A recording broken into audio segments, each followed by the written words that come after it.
With that, we welcome in our national NBA insider. You can always dial up the Stein line at the Stein line. Fresh from his overseas trip, he is, God, of it's course, so good to see you, man. Marc Stein. Let's just start with Anthony Davis. What is the latest with him as he continues to recover from the ligament injury in his left hand, and where the Mavericks stand with not only him coming back potentially, but also a potential move elsewhere at the trade deadline?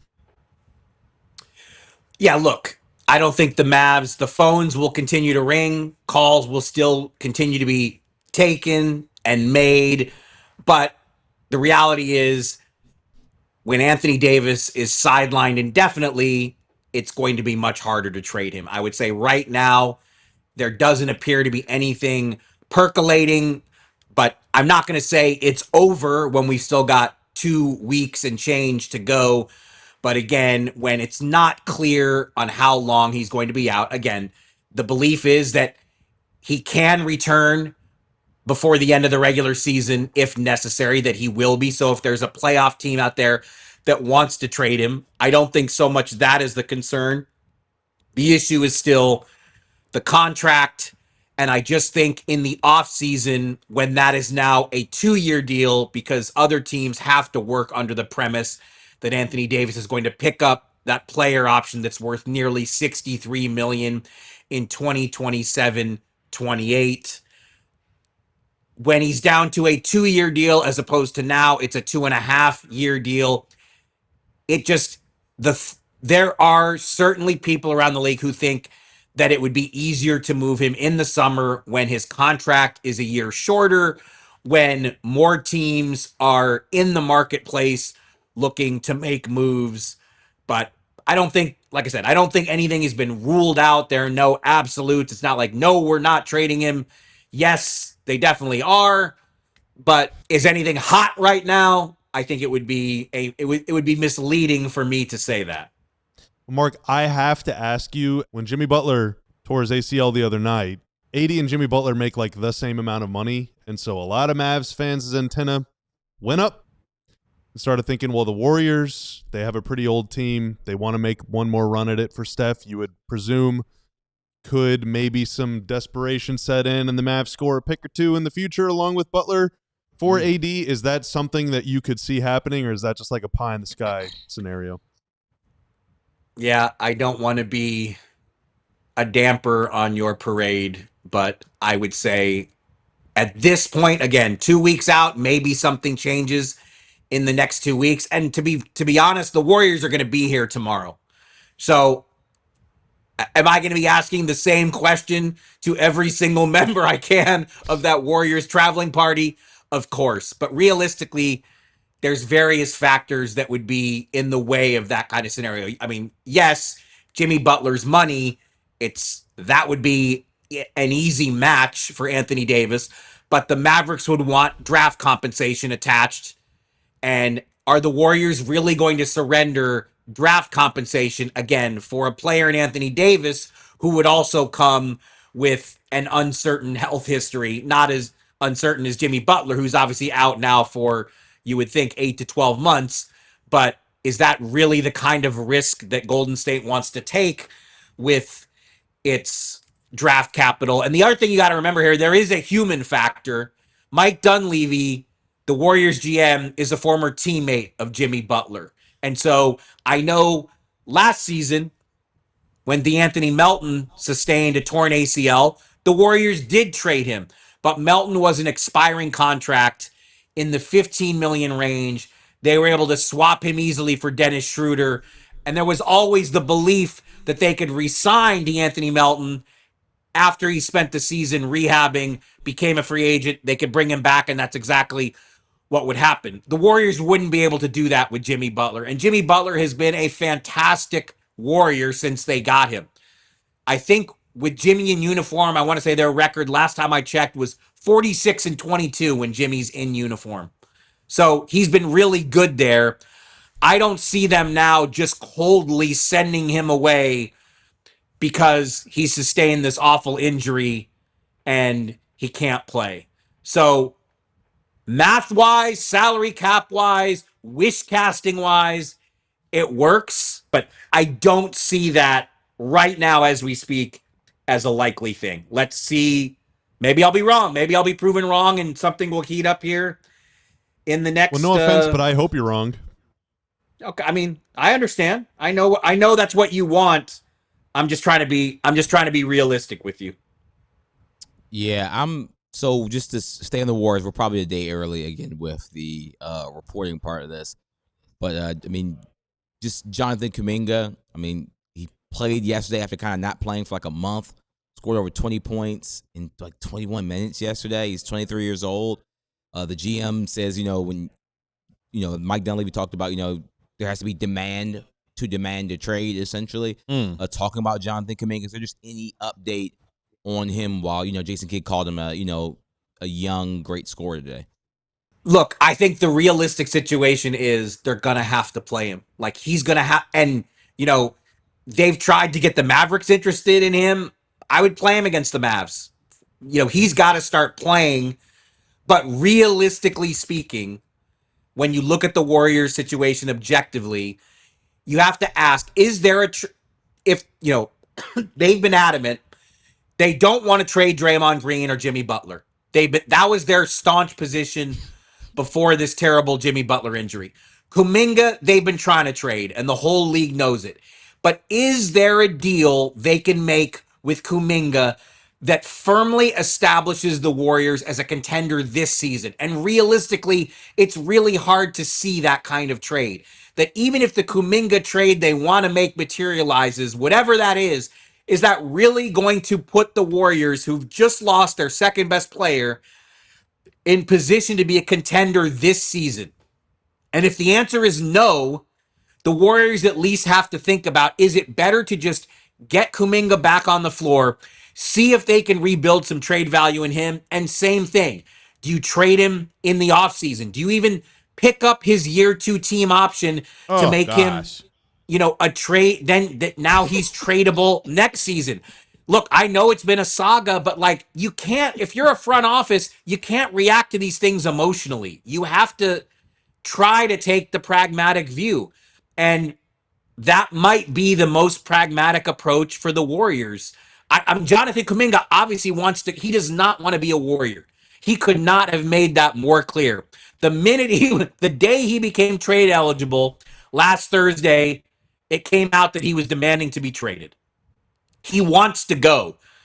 But the Warriors signed him to that contract because it is a tradable contract. And so because he's played so little here this season, it's certainly affected his value. But are they better off just playing out this season and waiting? I mean, that has to be on the board for them. What I would say, though, is ultimately, to me, you have all these conversations with Stephen Curry. He's the guy whose timeline matters most. If Stephen Curry goes to the front office and says, guys, I want to, let's do anything we can. Let's make the best trade we can make. I want to go as far as we can this season.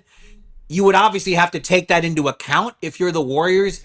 But that, to me, just as an observer, I don't think that's Steph's nature either, to go in there and start saying, do whatever we have to do.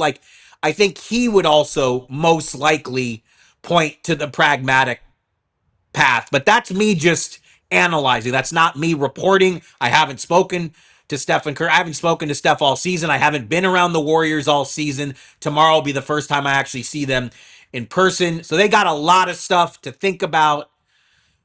But,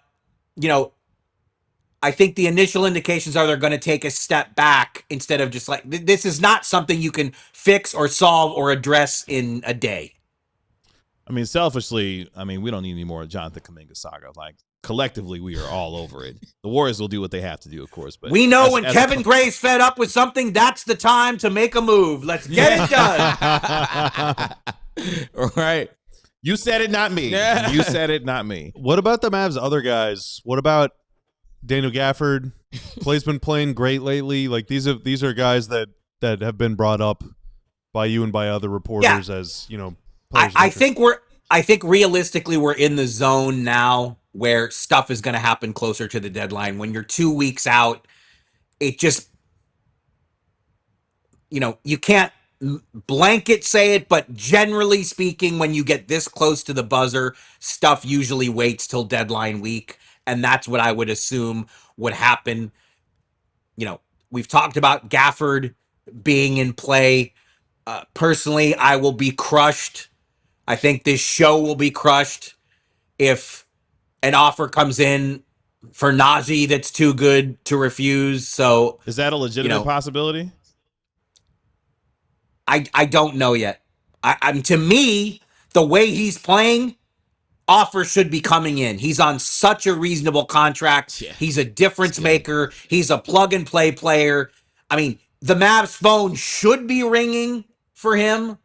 And, you know, I suspect it will be over the next 2 weeks. I hope that they can resist it. Cause like, again, he's, you know, I think he and Cooper Flag, I think you can see there's a relationship there already. Like in a perfect world, but I think we know the Mavs universe is far less than perfect right now. So they've got, you know, but we know they need to shed salary, but it doesn't have to happen at this deadline. It would be nice if it did, but those moves can be made in the summer to get the tax bill down. And like Klay Thompson has been shooting the absolute snot out of the ball, but same thing. Is a trade more likely after the season when there's one less year on his contract? My gut would say probably. So I don't know that the Mavs are certainly very active. Again, taking calls, making calls. The Mavs are going to be an active trade deadline team for the next 15 days. How much action that ultimately leads to, I don't want to sit here and pretend I can tell you because I don't know. And here's the other thing. The Mavs are in this rare zone where like, and I think this will actually make Bobby Carella smile.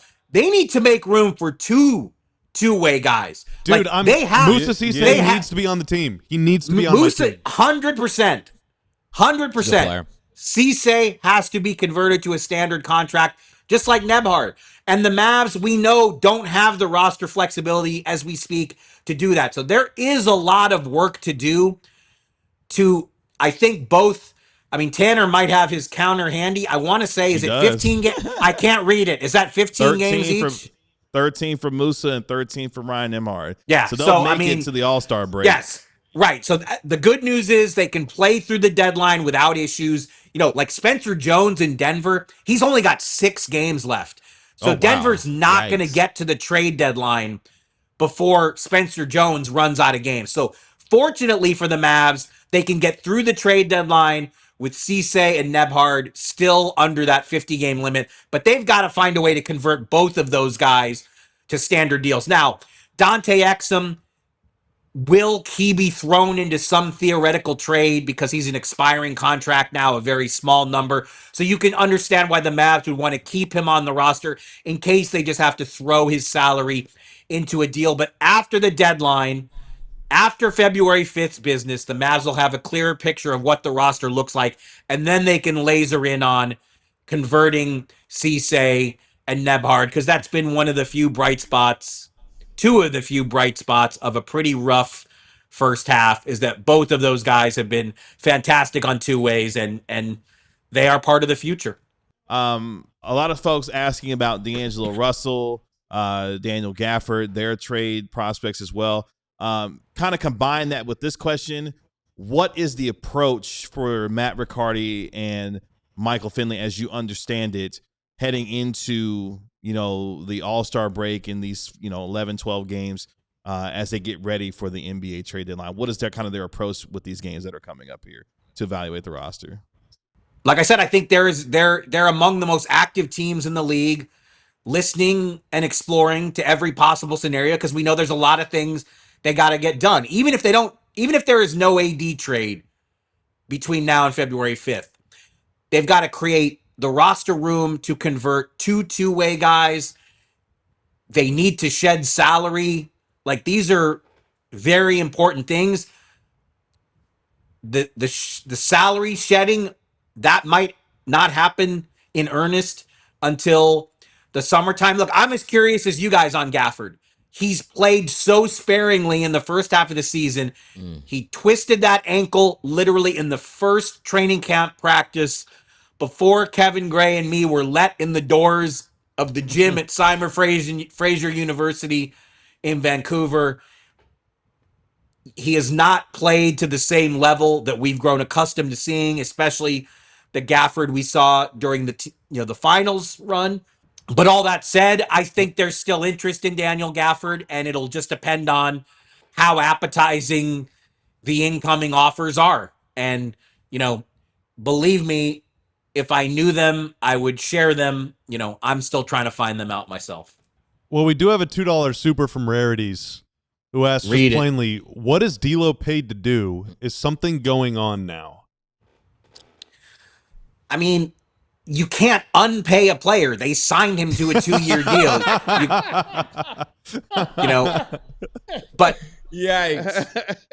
But obviously they're going with the young guys right now.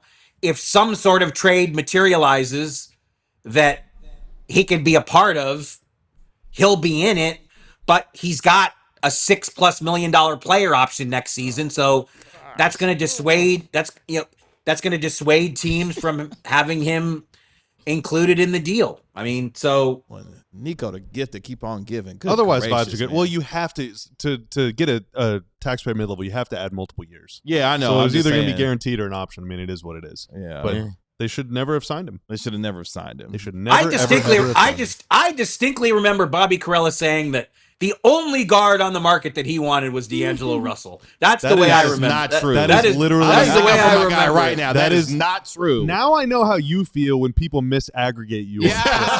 All right, I get it now. It all makes sense. Except I was kidding. So I know you were kidding. We'll talk to you tomorrow. Enjoy yourself to the rest of the day. All right, guys. My phone's ringing off the hook. I got to go anyway. See you guys later. Bye, Mark. See ya.